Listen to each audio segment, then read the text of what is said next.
Samsung Electronics will produce chips again for Apple's new iPhone next year, a crucial deal coming after the Korean tech giant lost iPhone orders to its Taiwanese foundry rival TSMC in 2013.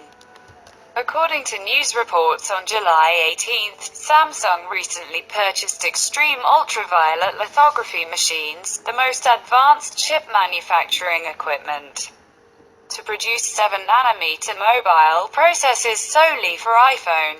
Sources say Kwon Oh-hyun, one of Samsung's 3 co-CEOs who oversees chip and other parts businesses, played a key role in clinching the deal during his visit to Apple's headquarters last month. The CEO could persuade Apple's top brass, taking advantage of their close ties on OLED, said an industry source. Samsung, the world's largest mobile OLED maker with a whopping 95% market share, is the sole OLED supplier for the upcoming iPhone. Samsung was a major chip producer for Apple until 2013, when TSMC became the sole maker for iPhone chips. TSMC succeeded in winning a supply deal for next year's iPhone by adopting the more energy-efficient 7nm technology earlier than rivals.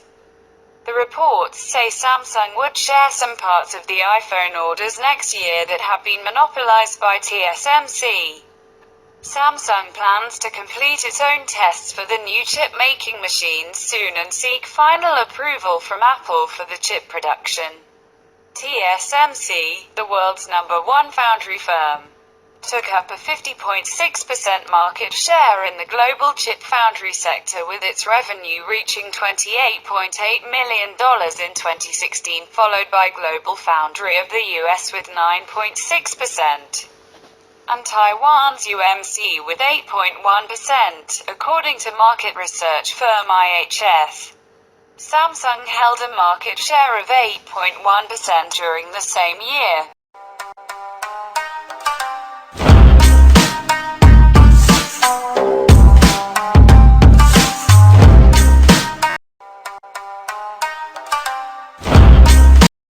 Google Glass is officially back in Enterprise Edition. The connected glasses return after more than 2 years of silence, but this time Google has completely revised its purpose. They will in fact be tailored for companies and professionals, logistics, medical sector, technical professions. The firm also seems to have definitely buried the perspective of a sale for the general public. Google Glass Enterprise Edition. The Google Glass is back in Enterprise Edition, a name that leaves no ambiguity. For now, this type of device will not be aimed at the general public but business. Connected eyeglasses. New generations have long appealed to companies which have equipped themselves, even though they could only opt for Explorer Edition. In France, for example, the SNCF is equipped in 2014. Google Glass Enterprise Edition. The return of the connected glasses will be done in company. Other players such as DHL or Volkswagen are pleased with this kind of technology, which allows their employees to superimpose useful information about their immediate environment. Yet in the fall of 2014, precisely, the project seemed to be at a standstill, with the price still too high and a number of applications too low.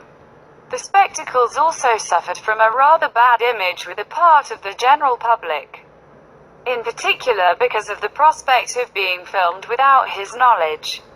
A neologism was even born in the United States, the glassholes word game on the Google Glass, and the insult asshole. As a result, the reorientation towards the company seems to go in the right direction. On the go with the Google Glass Enterprise Edition, the SoC has been improved. The resolution of the camera goes to 8 MPx, and Google promises a greater autonomy. Now, to get Google Glass, you'll have to sign a partnership with Google. One way to limit the availability of this device to big companies like Boeing, for example, and probably also to sell a whole software solution.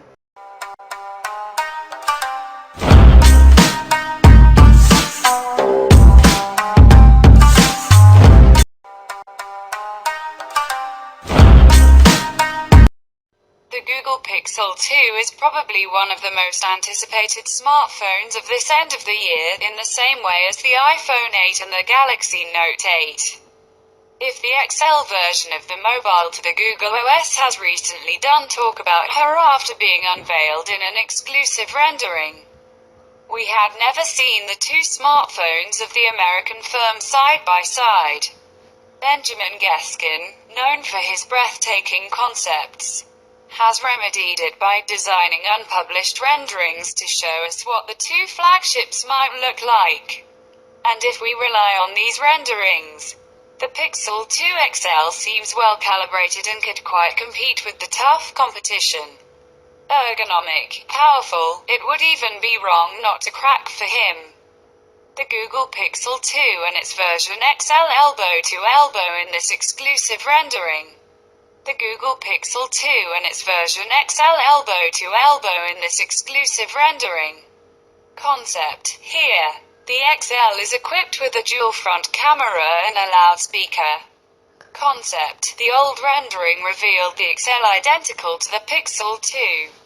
Despite their resemblance, the Pixel 2 and the Pixel 2 XL have some peculiarities.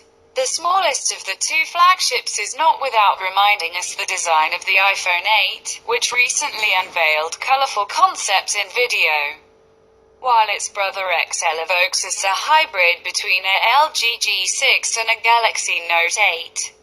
We can only rejoice to see a loudspeaker larger than the average on the XL in this new concept, which will be another argument for the Pixel 2 XL, decidedly up.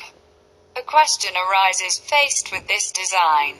Because the previous renderings of the Pixel 2 XL revealed it with a simple photo sensor and two speakers much more modest, will it be entitled to two versions of the smartphone big size? Same for Pixel 2. We cannot wait to find out. And you?